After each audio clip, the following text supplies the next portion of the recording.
gorgeous morning, beautiful day. It's a Friday. It's International Women's Day. Good morning.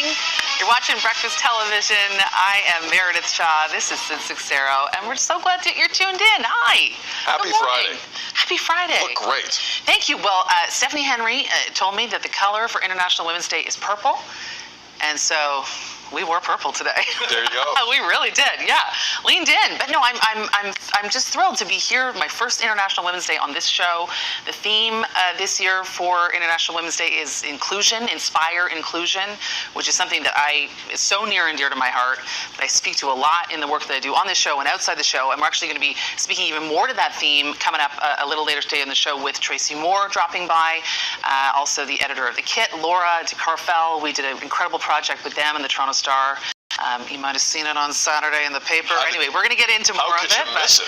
Yeah, it was on fire. It was great. Thank you, Sid. Yeah, really proud of that piece. So we're going to get into all of that and so much more on the show. And Sarah Nicole Landry, Burst Papaya, we love her. She's such a force. Sarah's great. You know, a wonderful female, and we're surrounded by so many women on this show. We are led by an incredible woman, Laura Ryder. So this is a really proud day. I'm happy to be here. A few of us were lucky enough to give out some shout outs already. It was our You Sound Off question. We'll continue to be. Shout out the special woman or women in your life.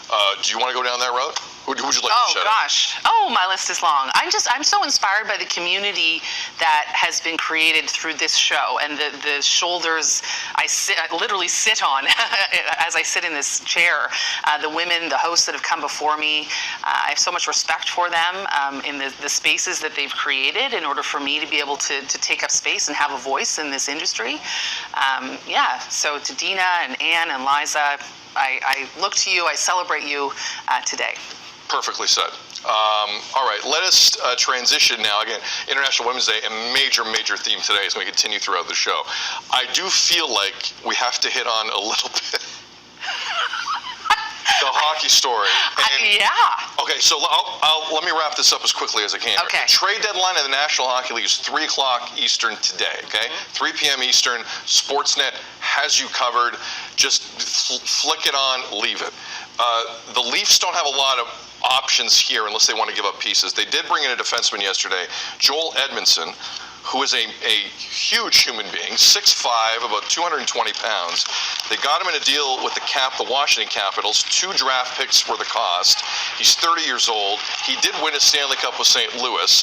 He was in a Stanley Cup final with Montreal during one of those pandemic years. So he's going to help. We don't know what else the Leafs can do. However, what happened last night in Boston may affect some of the decision-making here because, again, it was a bad night for the Leafs. They lost 4-1 to the Bruins, and we can go to last night anytime here, guys, because the main talking point was the Leafs did suffer another injury. We don't know if Matthew Nyes is going to be gone long, but this is Brad Marchand, who hits a guy cleanly who never touched the puck. And he gets away with this garbage constantly. This was 100% on purpose. Nyes did not return to the game, but the team don't think it's severe. We'll get more of an update today, I believe. There was no penalty on this at all. That Marchand, Sid. What do you think of that? Oof. I was watching that game last night. Rod and I were yelling at our TV. What was that? Who is that guy? What? He's the guy who always gets away with it. He always gets away with it. Yes. And, you know, I was right off the top at the front of the game, that penalty that we got to show up a little bit in that way when we got people like that coming at us. It's totally unfair. And that guy, he just... I'm with you 100%. But that's the feeling, though, like, right? What can he do? Enough. Marchand, every time, and there's like no penalty for it. No. Like, I'm sorry, like he's the guy that skated by the bench on that other game. Skated by the bench. And it was Liljegren who he kind of slew-footed the last time out. And last night, that's a first liner he essentially knocked out of the game for the Leafs. Sorry. Some people aren't going to want to hear this at home. I don't care. That's where you send a fourth liner. Ryan Reeves, I don't care who it is, you put that guy in the third row through the boards. I'm tired of this. He is I know there was a couple of fights last night, Tyler Bertuzzi and Max Domi. It wasn't Matthews, it wasn't Marner, it wasn't Tavares, it wasn't Nylander. Topic for another day. It was the new guys. Still, they looked awful. They lost. They might see the Bruins in the first round. I know. And they lose Nyes. Not a good night. We'll see how it affects the trade deadline. 3 p.m. Eastern today on Sportsnet. Could be some drama there. Great to see you, Mayor. You said. Great to see you. 7:01. Good morning. You're watching BT.